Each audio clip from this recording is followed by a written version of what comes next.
दोस्तों इस वीडियो में हम पूरा सिलेबस डिस्कस करेंगे कि अगर आप फूड टेक्नोलॉजी में बीटेक करते हो तो आपको क्या क्या पढ़ना पड़ेगा। पहली चीज।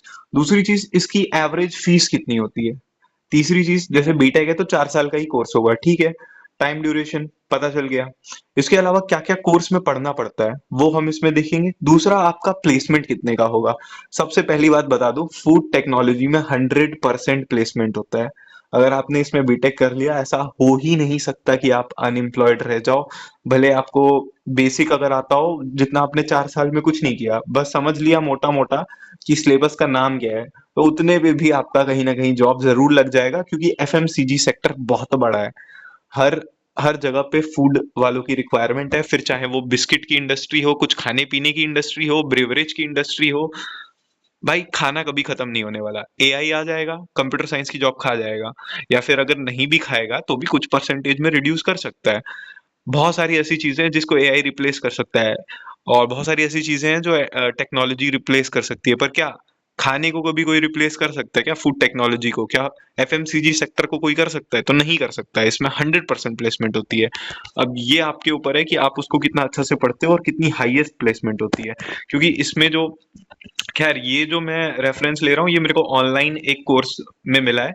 जनरली मोटा मोटा हर जगह पे यही, कोई भी कॉलेज उठा के देखो जहाँ पे फूड टेक्नोलॉजी पढ़ाया जाता है तो यही कोर्स मतलब फॉलो किया जाता है। और इसको यहाँ पे मैं खोलता हूँ, ठीक है। Department wise syllabus details, teaching schedule and suggested readings, यानी text books and reference books. तो यहाँ से हम शुरू करेंगे वीडियो को। ये मुझे ऑनलाइन ही एक पीडीएफ मिली है, उसी से मैंने उठा के इसका आपके लिए वीडियो बनाई है। बेसिकली यही सिलेबस ज्यादातर हर कॉलेजेस में, जहां भी आप फूड टेक्नोलॉजी पढ़ने जाओगे, आपको यही सिलेबस पढ़ना पड़ेगा। 4 साल का ये कोर्स है, और इसमें आपका मोटा मोटा 5 लाख से पैकेज लगना शुरू होता है, जो कि आपका इन हैंड सैलरी 35,000 40,000 तक होगा फर्स्ट ईयर से। और फिर हर साल आपका 10% से लेके 20% के बीच में बढ़ते रहता है। ये वो लोग हैं जो फ्यूचर में चल के 6 साल के अंदर मैनेजर की पोजीशन पे जा सकते हैं, 8 से 10 साल के अंदर आप एक डिपार्टमेंट के हेड बन सकते हैं, और आगे चल के वाइस प्रेसिडेंट और जनरल मैनेजर तक की पोजीशन पे भी जा सकते हैं। या फिर अगर आप अच्छा हो पढ़ने में तो फूड इंस्पेक्टर की भी जॉब ले सकते हो गवर्नमेंट में, अगर जाना चाहो तो ये एक ऐसा मतलब सेक्टर है जहां पे आप अनएम्प्लॉयड कभी नहीं रहने वाले हो, 100% एम्प्लॉयमेंट होगी आपकी। ठीक है, आगे बढ़ते हैं। फूड के बारे में ये सब बताया, ये सब नहीं, यहाँ से शुरू करते हैं। Principles of food processing. सबसे पहले तो आप डेफिनेशंस पढ़ोगे, क्लासिफिकेशंस पढ़ोगे कि फूड का क्या क्लासिफिकेशन है, फूड पॉइजनिंग कैसे होता है, फूड ब्रॉन डिसीजेस क्या होती हैं, स्टेरिलाइजेशन क्या होता है, ड्राइंग क्या होती है, डिहाइड्रेशन। मतलब मोटा मोटा आपको ये बायोलॉजिकल टाइप का थोड़ा थोड़ा ज्ञान दे रहा है। नेक्स्ट, इसके ऊपर आपको कुछ प्रैक्टिकल्स पढ़ने पड़ेंगे कि कैसे क्या होता है, प्रिजर्वेशन कैसे होता है यूजिंग हीट, डिहाइड्रेशन क्या होता है। ये मोटे मोटे टॉपिक्स हैं जो आपको देखने पड़ेंगे। दूसरे कॉलेजेस में हो सकता है ये पहला सब्जेक्ट ना हो, कोई और हो, डिपेंड्स ऑन योर कॉलेज। फिर है फ्रूट्स एंड वेजिटेबल के बारे में, फ्रूट्स और वेजिटेबल्स का क्या क्लासिफिकेशन है, क्या मॉर्फोलॉजिकल फीचर्स हैं, वो सब आपको यहाँ पे देखना पड़ता है। इस सब्जेक्ट में बहुत सारे ऐसे टॉपिक होंगे जो, ये वाले टॉपिक्स हो सकता है आपकी क्लास में या आपके कॉलेज में ना पढ़ाया जाए। ये मैंने रैंडम एक उठाया है तो लेकिन इसमें सब है, ठीक है। मैंने देखा था 170 पेजेस का है, इसमें मोटा मोटा सब मिल जाएगा। फिर सीरियल प्रोसेसिंग करके एक चैप्टर आएगा, उसमें आपको सीरियल्स के बारे में पढ़ना पड़ेगा, ठीक है। नोट भी कर सकते हो इसको। फिर है फूड पैकेजिंग टेक्नोलॉजी। फूड कैसे पैक होता है उसके बारे में है, जैसे कि प्लास्टिक्स कैसे उसमें यूज होते हैं, कहाँ पे आपका क्या मटेरियल यूज होता है, कहाँ पे पीवीसी यूज हो रहा है, कहाँ पे पीवीडीसी यूज हो रहा है, कहाँ पे सेलुलोस एसीटेट है, नाइलन है, लेमिनेशन कैसे है, कोटिंग कैसे है, सब है इसमें। तो आपको पैकेजिंग के बारे में भी बताया जाएगा, क्योंकि अगर खाना बन गया, जैसे चिप्स है तो चिप्स का पोटैटो अगर रेडी है तो उसके अंदर कैसी ऊपर लेयरिंग करनी है, उसके अंदर कैसे नाइट्रोजन जो इनर्ट गैस होता है उसको डालते हैं ताकि वो ऑक्सीडाइज ना हो जाए। ये सब आपको यहाँ पे देखना है। उसके अलावा जो पैकेजिंग होती है उसमें फूड ग्रेड की पैकेजिंग हो, कि वो फूड के साथ रिएक्ट ना करे। ये सब कैसे होता है वो आप इसमें देखोगे। तो ये उसके टॉपिक्स हैं जो भी हैं, और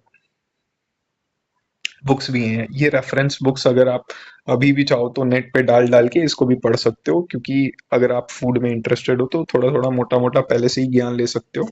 फिर ये ऑयल सीड की भी टेक्नोलॉजी है, ठीक है। तो इसमें कैसे डिसॉल्वेंटाइजेशन होता है, रिफाइनिंग ऑफ ऑयल कैसे होता है, कौन सा ऑयल है, ब्लीचिंग प्रोसेस है, फिल्टरेशन प्रोसेस है, डीओ प्रोसेस है, डिगमिंग प्रोसेस है, न्यूट्रलाइजेशन प्रोसेस है, ये सब इसमें आपको मोटा मोटा बताया जा रहा है। उसमें उसमें भी मतलब बहुत सारे सब टॉपिक्स हैं, तो वो आपको दिखाया जा रहा है। नेक्स्ट है आपका meat, poultry and fish technology. तो ये भी बहुत, देखो, मीट और जो ये आपके एग हो गए या फिर फिश हो गए या पोल्ट्री फार्म्स हो गए, ये सब कभी बंद नहीं होने वाले।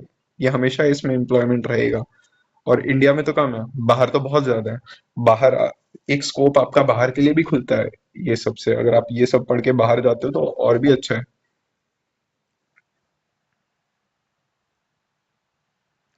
फिर प्रोसेसिंग टेक्नोलॉजी ऑफ ब्रीवरेजेस। तो ब्रीवरेज में आपका जैसे देखो, even wine production, alcohol production, ये बहुत बड़ी मार्केट है। और ब्रीवरेज में सिर्फ यही नहीं आता, आपकी ड्रिंक्स भी आती हैं, आपका टी, कॉफी, कोका, ये सब भी आता है। तो ये सब में अगर आप जाना चाहते हो तो ये वाला चैप्टर अच्छे से पढ़ के इसमें आगे करियर भी बना सकते हो अपना, प्रोसेसिंग टेक्नोलॉजी इन ब्रीवरेज। तो ये भी फूड टेक्नोलॉजी का एक बहुत ही क्रूशियल पार्ट है। हाँ, उसमें आपकी जॉब भी लगती है, जैसे कोका कोला में लगती है, परनॉट रिकार्ड में लगती है, बहुत सारी अच्छी अच्छी कंपनी हैं जो आपको उठाती हैं उसमें। फिर है processing of milk and milk products. Amul इसका जीता जागता बहुत बड़ा एग्जांपल है। अमूल के, अमूल ही नहीं, और भी बहुत सारी कंपनी ये डेयरी की है, मदर डेयरी हो गई, और भी कंपनी है जिसमें आप अप्लाई कर सकते हो। एक बार आपकी फूड टेक्नोलॉजी की डिग्री कंप्लीट हो गई तो आप, बेस्ट पता है इसमें क्या होता है, अपने घर के आसपास कोई अच्छा देखो कि कौन सा शहर है जो आपके घर से क्लोज हो, मतलब 1 आवर की डिस्टेंस पे हो, तो ट्रैवलिंग में बच जाओगे। या फिर इवन ज्यादा डिस्टेंस ना हो कि आप वीकेंड्स पे आ सको, तो ऐसा कोई डिस्टेंस देख लो कि कहाँ पे फैक्ट्री है। जैसे मान लो ऋषिकेश है, ऋषिकेश में आईसीटी की बहुत बड़ी बड़ी फैक्ट्रियां हैं, तो वहां पे आप ले सकते हो जॉब। अपनी फूड टेक्नोलॉजी का डिग्री कंप्लीट करके वहां पे जाके जॉब ले लिया और फिर अपने घर से अप डाउन करते रहे। वैसे फूड एक ऐसा कंपनी है कि, मतलब ऐसा एक सेक्टर है कि इसका हर ही जगह इसकी कंपनी है।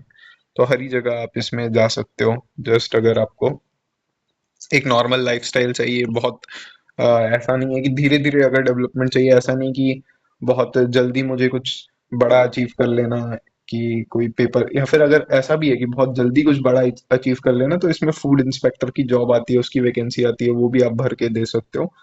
पर मोटा मोटा ये है कि अगर आप एक अच्छी लाइफस्टाइल जीना चाहते हो, अबव मिडिल क्लास, तो आप एक नॉर्मल बीटेक कर सकते हो फूड टेक्नोलॉजी में। आपको एक ठीक ठाक डिसेंट पैकेज लग जाएगा, जो कि बहुत कम भी नहीं होगा और बहुत ज्यादा भी नहीं होगा इसमें, क्योंकि देखो, 5 से 6 लाख का तो आपका लगेगा, ठीक है, ये मान लो। तो बहुत ज्यादा भी नहीं है, बहुत कम भी नहीं है, और धीरे धीरे आपकी ग्रोथ भी होती रहेगी। ठीक है। और जब आप 25 साल के होगे, मतलब मान लो 21 साल पे आप प्लेसमेंट लिए, फिर 25 साल पे आप बड़े हो गए, थोड़े शादी की उम्र आई, तब तक आपका आप पैकेज देखोगे 1 लाख तक पहुंच जाएगा आराम से। और स्विच मारते रहोगे, बड़े आदमी बन जाओगे स्विच मार मार के इधर उधर 2-2 साल पे। तो ये है पूरा इसका। ठीक है। Wheat milling and baking technology. अब देखो, जैसे भूलर करके एक कंपनी आती है, वो वीट का पूरा प्रोसेसिंग देखती है इंडिया में भी। और वीट के अंदर एक कोई कॉलेज है, साउथ में एक कॉलेज है, नहीं मसूरी में एक कॉलेज है। ठीक है। मसूरी में है कि कहाँ है, देहरादून में है, मेरे को एग्जैक्ट उसकी लोकेशन नहीं याद आ रही। पर वो एक ऐसा कॉलेज है, वहां पे वीट के लिए लोग सीखने आते हैं, और वो हर साल बहुत लिमिटेड लोगों को लेता है। तो और उसके बाद जो प्लेसमेंट लगती है मिलिंग की, वो भूलर करके एक कंपनी बनाती है, उसके उससे रिलेटेड में लगती है, या आरएफएम, रोलर फ्लोरर मिल करके होता है, उसमें लगती है। तो बहुत सारे ऐसे जगहों पे लगती है। तो वीट मिलिंग का प्रोसेस भी बहुत क्रूशियल है। इसमें भी अगर आप अच्छे से पढ़ लोगे तो आपकी नौकरी बहुत अच्छी जगह पे लग सकती है, कंपनीज में। और हाँ, वो कंपनी चाइना में भी ऑपरेट करती है, सऊदी में भी ऑपरेट करती है, तो आप यूएई में भी करती है, तो आपको बाहर जाने की भी अपॉर्चुनिटी मिलती है इससे। फ्रूट्स एंड वेजिटेबल, इसमें उतना अपॉर्चुनिटी मेरे को इसमें ज्यादा आइडिया नहीं है कि फ्रूट्स एंड वेजिटेबल्स में क्या इतना रहता है, उसका मेरे को नहीं पता उतना। ठीक है। स्पाइसेस एंड प्लांटेशन क्रॉप्स, ये भी है इसमें। ये सब वैसे जनरली सारे कॉलेजेस में पढ़ाया जाएगा, नहीं पढ़ाया जाएगा, एक बार आप अपना जिस कॉलेज में आप एडमिशन ले रहे हो उसका एक बार करिकुलम चेक कर लेना कि उसमें क्या है। पर मेजरली मोटा मोटा यही सब रहता है। फूड एक्सट्रूजन टेक्नोलॉजी, तो इसमें classification of the breakfast cereals, raw materials, process and quality testing of the vermicelli और ये सब है इसमें, ठीक है। Next chapter food quality and sensory evaluation। तो इसमें आपका food quality and its role in the food industry need to quality control factors affecting the quality control quality attributes and dominant and hidden attributes। ये बहुत important है, पता है food quality बहुत important है। एक क्वालिटी का अलग से डिपार्टमेंट होता है, उसमें भी आप जॉब कर सकते हो। कोई भी फूड की अगर कंपनी हो तो उसमें आप देखोगे जहां पे भी मैन्युफैक्चरिंग हो रही है वहां पे एक क्वालिटी डिपार्टमेंट जरूर होता है जिसको बोलते हैं quality control department, quality assurance department. उनका काम होता है जो भी आपने खाने की चीज बनाई उसका क्वालिटी चेक करना कि ये सही है नहीं है, इसकी सेल्फ लाइफ यानी कितने दिन तक ये टिकाऊ रहेगा वो चेक करना कि इसकी सेल्फ लाइफ है या नहीं है उतने दिन की। और उस बेसिस पे फिर वो बेसिकली आपको आगे की प्रोसेसिंग करके आपको परमिट देता है कि ठीक है अब आप आगे इसको लेके जा सकते हो और पैक कर सकते हो। बिना अगर उसने क्वालिटी में आपको फेल कर दिया, आपने कोई चीज मैन्युफैक्चर करके दी और क्वालिटी टेस्ट में वो चीज फेल हो गई तो आप उसकी पैकेजिंग करके डिस्पैच नहीं कर सकते उसको। अगर आपको कोई भी मैन्युफैक्चर प्रोडक्ट है आपका और उसको आगे बढ़ाना है, मार्केट में लेके जाना है, तो उसको क्वालिटी टेस्ट से होके गुजरना पड़ेगा।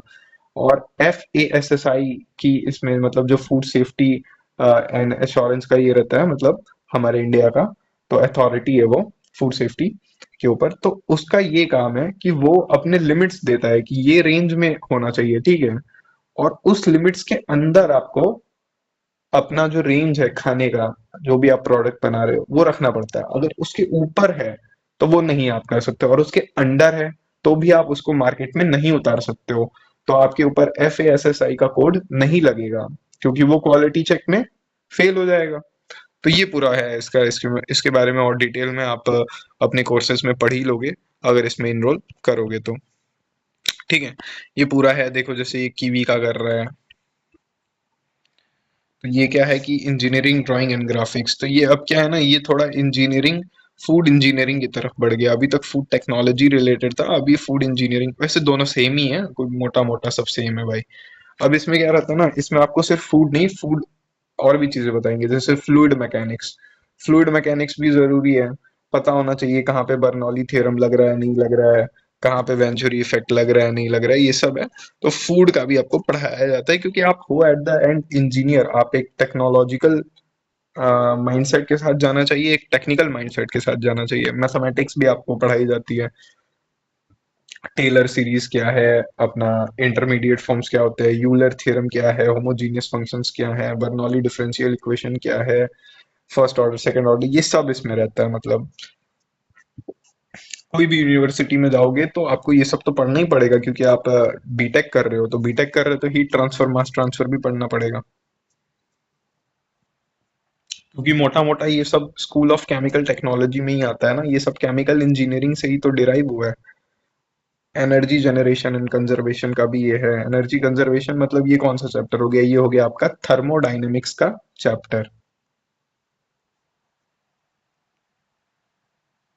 Unit operations in food processing,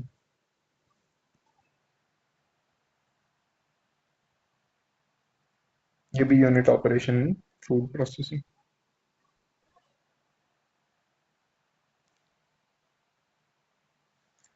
post harvest and storage engineering, even जो आपने हार्वेस्टिंग कर ली तो उसकी स्टोरेज कैसे करोगे, उसकी हैंडलिंग कैसे होगी, उसकी ग्रेडिंग कैसे होगी, कलर ग्रेडिंग क्या होती है, स्क्रीनिंग क्या होती है, equipment for grading of the fruits and vegetable, grading efficiency, ये सब इसमें पढ़ाया जाता है। नेक्स्ट है आपका बायोकेमिकल इंजीनियरिंग, ये एक सेपरेट ब्रांच भी है और ये अपने आप में ही एक अलग इंजीनियरिंग भी होती है। और बहुत बहुत जितने भी फूड इंजीनियर्स हैं उनमें एक जैसे एक ऐसा भी सब्जेक्ट लेना रहता है जो कि छोटा माइनर बोलते हैं, तो वो लोग बायोकेमिकल को भी पढ़ते हैं। इसमें आपका फर्मेंटेशन टेक्नोलॉजी आती है, इसमें आपका जीरो लिक्विड डिस्चार्ज, इसमें आपका बहुत सारी चीजें हैं, मतलब एंजाइम काइनेटिक्स है इसमें, इक्वेशन बोलते हैं, माइकल मेंटल इक्वेशन, तो ये सब रहता है इसमें। और इसमें आपका मेजरली स्टेरलाइजेशन क्या होता है, एरेशन क्या होता है, एजिटेशन क्या होता है, product recovery, storage, permeability law, बहुत सारी चीजें हैं इसमें। अपने आप में ही बहुत बड़ा है। इसमें तो मैं ऐसे अगर टॉपिक्स बताने लगूँ तो बहुत टॉपिक्स आ जाएंगे। बायो एंजाइम क्या होता है, इथेनॉल मिथेनॉल, ये सब की प्रोडक्शन इसमें आ गई। आपका ब्लेंडिंग जो होती है ना, पेट्रोल में ब्लेंडिंग करके बेचते हैं, वो भी इसमें आ जाता है। बहुत बड़ा है ये अपने आप में। Next, food refrigeration and cold storage. जैसे मान लो आप बेकरी की किसी जगह पे काम कर रहे हो, तो बेकरी में क्या होता है कि या फिर कोई लिक्विड की जहाँ पे ठंडा करने की जरूरत है, तो उसका रेफ्रिजरेशन करना पड़ेगा। ठीक है, जैसे केक वगैरह बन रहा है, पेस्ट्री वगैरह बन रहा है, तो उसका रेफ्रिजरेशन कैसे करोगे? तो अमोनिया साइकिल होती है उसमें, अमोनिया से ठंडा करते हैं, या फिर आइस कंडेंसिंग सिस्टम होते हैं, बहुत सारी चीजें होती हैं। तो वो कैसे काम करता है वो आप इसमें समझते हो। कोल्ड स्टोरेज कितने डिग्री पे, कितने टेम्परेचर पे क्या होना चाहिए, वो सब इसमें समझते हो। ओके, तो मोटा मोटा मैंने बहुत सारी चीजें बता दी हैं। ये सिलेबस आप ऑनलाइन पढ़ा हुआ है, इसको देख सकते हो। ठीक है, क्वालिटी एश्योरेंस एंड सर्टिफिकेशंस हैं, ये सब हैं पढ़ने वाली चीजें। तो इस वीडियो में अभी इतना ही रखते हैं, क्योंकि ये टोटल 171 पेजेस का है, तो अगर मैं पूरा बताने लगा तब तो मैं मेरा मुंह दुख गया है। डेमोक्रेसी ये सब नहीं पढ़ना होता भाई, डेमोक्रेसी तो नहीं पढ़ना होता है, ये क्यों दिया हुआ है इलेक्शन एंड गुड गवर्नेंस, ये तो फिर उसका टॉपिक आ गया, क्या बोलते हैं उसको, पॉलिटी का। खैर ये सब नहीं पढ़ना होता है बेसिकली, उससे रिलेटेड होता है, फूड टेक्नोलॉजी से पढ़ना रहता है पूरा रिलेटेड। ठीक है, तो मैंने वो तो आपको पूरा बता ही दिया है फूड टेक्नोलॉजी रिलेटेड। बाकी आप अपने जो भी यूनिवर्सिटीज हैं उसमें पता कर सकते हो, जिसमें भी आपको ये कोर्स लेना है। इसमें ये है कि आपका 100% प्लेसमेंट होता है, क्योंकि हर जगह पे फूड का, जैसे पार्ले कंपनी हो गई, या फिर नेस्ले हो गई, या फिर बहुत बड़ी बड़ी कंपनियां हैं जो कि खाना बनाने में, मतलब जैसे ब्रिटानिया हो गई, तो मतलब वो खाने के लिए हमेशा फूड टेक्नोलॉजी के इंजीनियर्स को हायर करती है। तो आई होप आपको वीडियो बहुत अच्छी लगी हो। Thanks for watching.